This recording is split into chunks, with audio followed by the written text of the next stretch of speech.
Public times, मैं हेमा। चलिए जानते हैं देवरिया की खास खबर।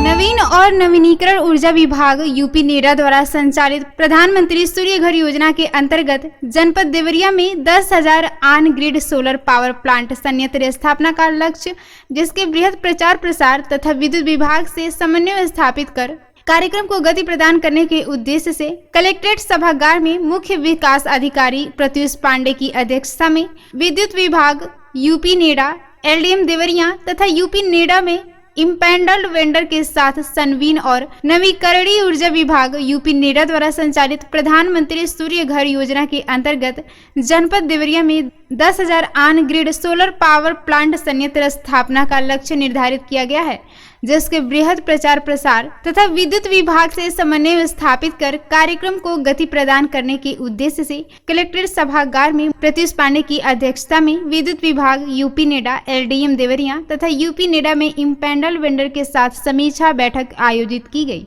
सर्वप्रथम मुख्य विकास अधिकारी और परियोजना अधिकारी यूपी नेडा गोविंद तिवारी द्वारा योजनाओं की बारीकियों की जानकारी प्रदान की गई और आवेदक के सापेक्ष कम सोलर पावर प्लांट स्थापित होने पर संबंधित वेंडरों को निर्देशित किया गया कि समस्त आवेदकों से संपर्क कर सोलर पावर प्लांट स्थापना कार्य में तत्काल प्रगति लाएं। योजना को गति प्रदान करने हेतु बैठक में उपस्थित वेंडरों को प्रचार प्रसार में और बढ़ोतरी करने का सुझाव दिया गया।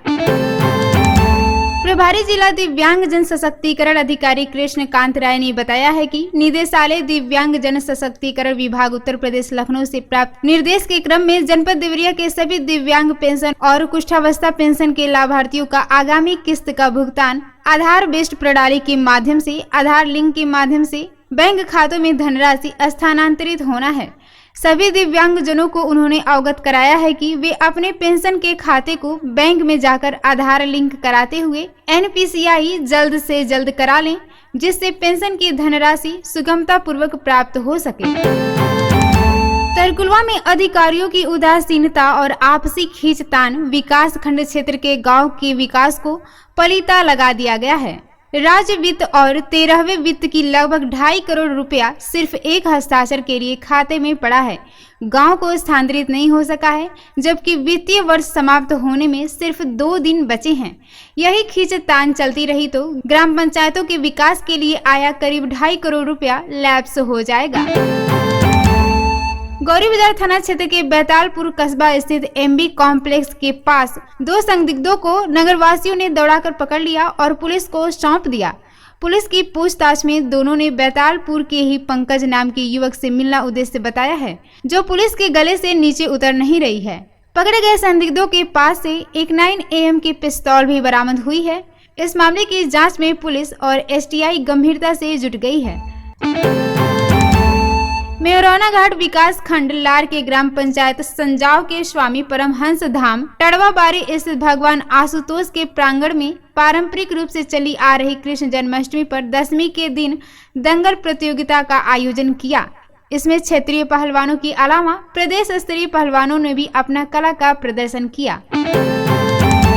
देवरिया के जिलाधिकारी दिव्या मित्तल ने राजकीय आश्रम पद्धति विद्यालय मेहरौना का औचक निरीक्षण कर व्यवस्थाओं का जायजा लिया। उन्होंने छात्रों से संवाद कर बड़े लक्ष्यों को हासिल करने के लिए प्रेरित किया। छात्रों के साथ दोपहर का भोजन विद्यालय के मेस में ही करके उनकी गुणवत्ता परखी। उन्होंने छात्रों के अभिभावकों को सुरक्षित शैक्षणिक वातावरण के लिए आश्वस्त किया। भलुनी थाना क्षेत्र के पड़री गुराव गांव में रात करीब 7 बजे जमकर हुए बवाल और फायरिंग में घायल पूर्व प्रधान और प्रधानपति समेत तीनों भाइयों का मेडिकल कॉलेज देवरिया में इलाज चल रहा है। पुलिस ने तीनों भाइयों का मेडिकल कराया है, हालांकि अभी पीड़ित पक्ष ने तहरीर नहीं दी है। आपको बताते चले कि घटना की शाम को ही प्रधानपति हैदराबाद और उनका छोटा भाई कनाडा से घर पहुंचे थे, जबकि परिवार के अधिकांश लोग गोरखपुर में ही कैंसर से पीड़ित बहन की देखरेख कर रहे थे। भलुनी थाना क्षेत्र के पड़ी गुराव गांव निवासी पूर्व प्रधान और पूर्व प्रधानपति प्रवीण राव, छोटे भाई संजीत राव और प्रसेनजीत राव रात करीब 7 बजे दरवाजे पर बैठकर आपस में बातचीत कर रहे थे। आरोप है कि इसी बीच पड़ोसी कुछ बाहरी लोगों के साथ हाथ में लाइसेंसी राइफल और अवैध पिस्तौल लहराते हुए दरवाजे पर पहुंचे। अभी वे कुछ समझ पाते तब तक हमलावरों ने 2 राउंड हवाई फायरिंग कर दहशत फैला दिया। इसके बाद लोहे की रॉड, मुगदर और लाठी डंडों से तीनों भाइयों पर अंधाधुंध वार करने लगे। सभी चोटिल होकर खून से लथपथ अवस्था में जमीन पर गिर पड़े। घटना के पीछे 12 अगस्त को पड़ोसी से गाली गलौज होने की बात की जा रही है। सबसे अधिक चोटें प्रसेनजीत राव को लगी है। खुखुंदू थाना क्षेत्र के नरौली भीखम प्राइमरी स्कूल पर 9वीं के छात्र को घर से बुलाकर कुछ मनमुड़ों ने उस पर जानलेवा हमला कर दिया। आरोप है कि गांव का एक युवक फुटबॉल खेलने के बहाने छात्र को लेकर स्कूल पहुंचा। वहां पल्सर बाइक से पहुंचने पर 3 अन्य युवकों के साथ मिलकर फाइटर और लोहे के कड़ा से हमला कर छात्र को लहूलुहान कर दिया। पुलिस मामले की जांच पड़ताल कर रही है। उधर आरोपी घर छोड़कर फरार चल रहे हैं।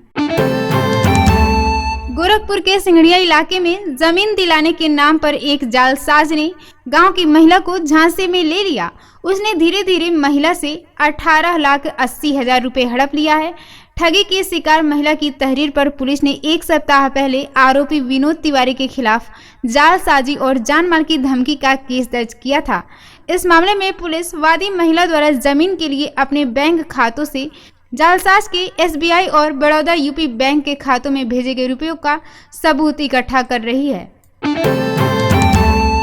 देवरिया में एक किशोरी से 10 वर्ष पूर्व शादी के लिए बहलाकर अपहरण कर साथ दुष्कर्म करने के मामले में आरोपी को दोषी पाया गया है। विशेष न्यायाधीश वीरेंद्र सिंह की अदालत ने सुनवाई के पश्चात 10 वर्ष की कठोर सजा सुनाया और 35,000 रुपए का अर्थदंड भी लगाया है। आपको बता दें कि बरहज थाना क्षेत्र के एक गांव की किशोरी 7 अगस्त 2014 को लकड़ी लाने के लिए बगीचे में गई थी। ईंट भट्टे पर काम करने वाला राजकुमार ने उसे बहला फुसलाकर गोरखपुर के सहजनवा स्थित ईंट भट्टे पर ले गया और उसके साथ दुष्कर्म किया। शाम तक किशोरी के न आने पर पिता ने तलाश शुरू कर दी, पर कहीं पता नहीं चल सका। पता न चलने पर बरहज थाना क्षेत्र में 12 अगस्त 2014 को मुकदमा दर्ज कराया गया था।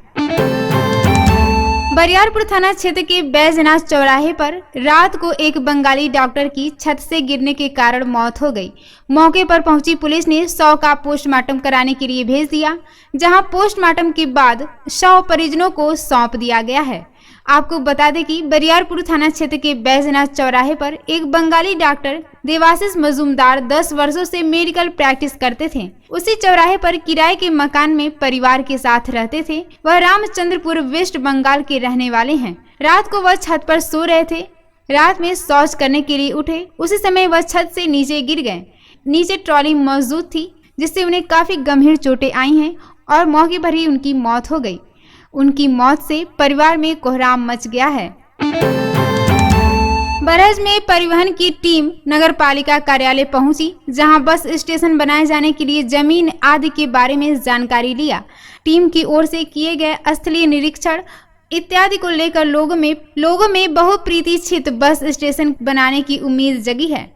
बाढ़ क्षेत्र के दौरे पर भदीला प्रथम गांव आई डीएम दिव्या मित्तल से पालिका अध्यक्ष श्वेता जायसवाल ने नगर में बस स्टेशन बनवाने, रेलवे स्टेशन, नीलकंठ महादेव मंदिर, मुक्तिधाम मार्ग इत्यादि को बनवाने को लेकर मांग पत्र दिया था, जिस पर परिवहन विभाग के राकेश त्रिपाठी टीम के साथ बरहज पहुंचे, जहां टीम ने पालिका अध्यक्ष और ईओ निरुपमा प्रताप से जमीन इत्यादि के बारे में जानकारी लेते हुए स्थलीय निरीक्षण किया।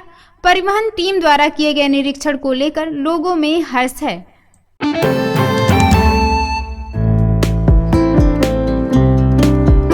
देवरिया की खास खबर में इतना ही। नमस्कार।